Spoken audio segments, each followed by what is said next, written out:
Here we are once again, Unit 12, Statistics. This is the normal curve, standard deviation, hopefully our very last video. If not, I apologize, but I'm hoping this is our last one. This is going to allow us to go from percentiles to scores. In the previous videos on normal curve, we went from scores to percentages, and we use those percentages to identify the normal distribution. Now, remember that only use normal curve when it says your population is normal. If the word normal does not appear in the question, do not touch this curve. Unless it says normal, you go back to the original standard deviation procedures we did in the earlier videos. These procedures only apply to normal distributions, and you will know it's normal because the word normal or normally distributed will be in the question. So let's look at a few of these. Let's look at number 1. The scores on a 100-point exam are normally distributed. See that word? Normally distributed with a mean of 80 and a standard deviation of 6. A student places between the 69th and 70th percentile, which following approximates his score. So if we go through this, you have to know some things about the curve. You know, as we spoke about, that this is 50th. Oh, that was my house alarm. Somebody just walked through my door. Hopefully it's somebody who belongs here. This is the 50th percentile, and that means that we are having a mean of 80, and then a standard deviation of 6. So that means to go all the way to here is 6, so this would be 86. We know that one standard deviation is at the 84th percentile. We've worked with that before. So if we're at the 84th percentile, then how do we get to the 69th or 70th? Well, let's see. To go from 50 to here, we're talking about that this would be adding 19 to the already given 50. So this is going to be our 69th percentile. So this is halfway between 80 and 86. So we're looking at a score of about 83. Which one of these answers is a score about 83? It is this one, 84. Now notice 83 is not given. It says best represents. So there's a little bit of approximation, a little bit of wiggle room. Statistics is full of wiggle room. Okay, if we look at this next one, with a mean on the normally distributed exam is 42, standard deviation is 12.1, which would it be expected to occur less than 5%? So we're going to be looking outside of this 2 standard deviations. So let me erase what I've already written on the curve so we could use it again. And just so that we're clear, I'll use a different color. So if you're zipping through this video later and want to look at the question again, this color's in purple. So this is 42 right here. We add 12.1, we get 44.1. Come on, pen. And then if we add another 12.1 to be here at this value, you're going to be at 46.2. Oh, 50. So sorry, this should be 54. This should be 66.2. So are any of our values to this side of our 66.2 in our question? Well, we didn't even look at this side, but 67 appears to be to the right of that number. Let's just make sure 25 is not. So if we go down 12.1, we're going to be at 29.9. And if we go down another 12.1, we're going to be at 17.8. Well, 25 is going to be in here. That's not on the outside of our 17.8. So our best answer is going to be 67. You could proceed through these. They're looking at percentages. You're actually just looking at the percentages on the chart and coming up with the scores. Okay, let's look at another one. Approximately how many students score between the 75 and 85? So let me bring my curve over here. Oops, that's not the curve. That's a link to a different video. Sorry. Let's copy the curve from a page. I didn't write too much all over it. So if I bring the curve here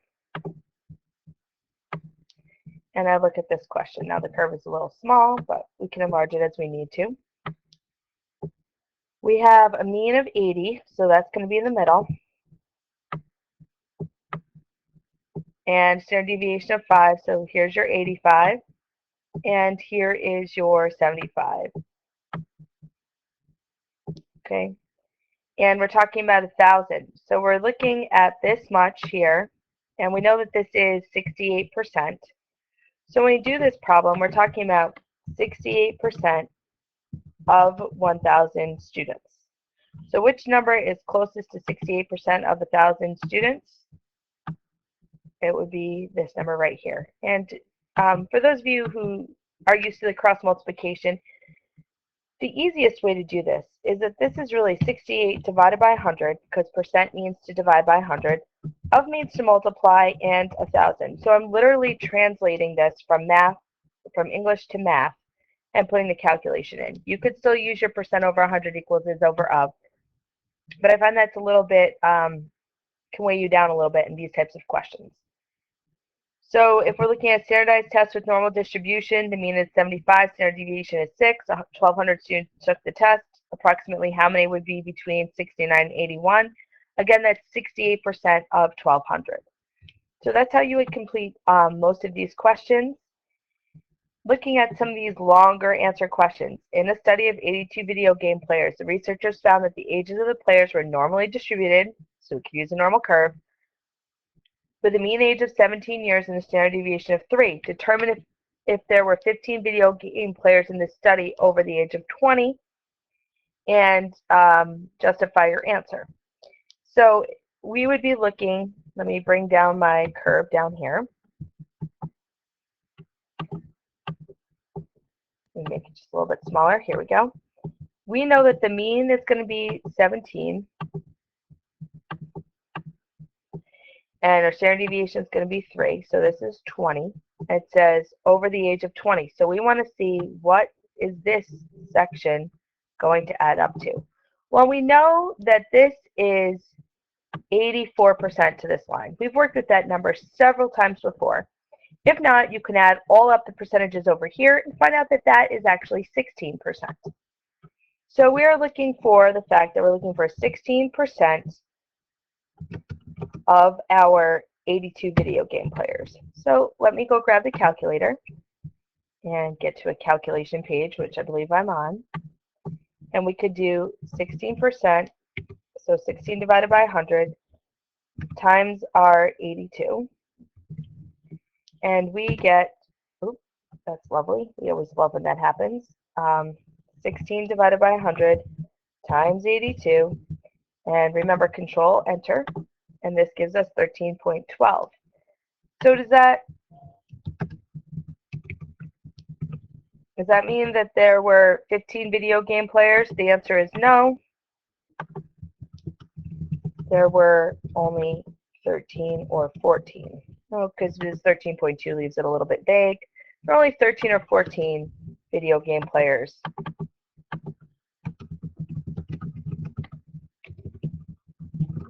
Over 20. And again, you have to come up with some way that you found that 16. So you've got to actually show that you added up and subtracted from 100, the 84. So I might have done 50 plus 19.1 plus 15.0 gives me my 84.1, and then 100. Oops, we're going to run over ourselves here, but you guys get the idea. 84.1 equals 15.9, or approximately 16%. And then we've got that value. You might want to use the 15.9 also. So let's see if that would change our answer. So if we did 15.9 divided by 100 times 82, we get 13.038. It does not affect our answer. And we continue on with these ideas. So if we're looking at the scores on a normal distribution, the mean score is 40, standard deviation is 6. Probability that the score lies between 34 and 46, this is 0.68, sorry. Remember that 68% equals 68 divided by 100. And when you divide by 100th, it means the 100th place decimal place. So it's 68 hundredths, which is another way to write that answer, which is choice 2. We're not going to worry about this question for the time being. We haven't gotten to probability. When we've covered our probability more in depth, we will deal with questions like this. I think you're in good shape to answer the rest of the questions. And so now this is the end of the online part of Unit 12 statistics. There are some things that we need to cover called regression, correlation, coefficient. And there are videos available for that topics, but a TI Inspire is required. I'll be assigning groups. I've actually changed my mind to not do 10, but I'm going to do 15 students per weekend actually we'll start next weekend and alternate now to the end of the school year who gets to borrow.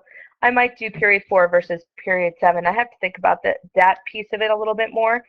I might just do by class that you get to borrow the calculators for the weekend, because I think it's important that you really go home and practice with these calculators before the Regents exam.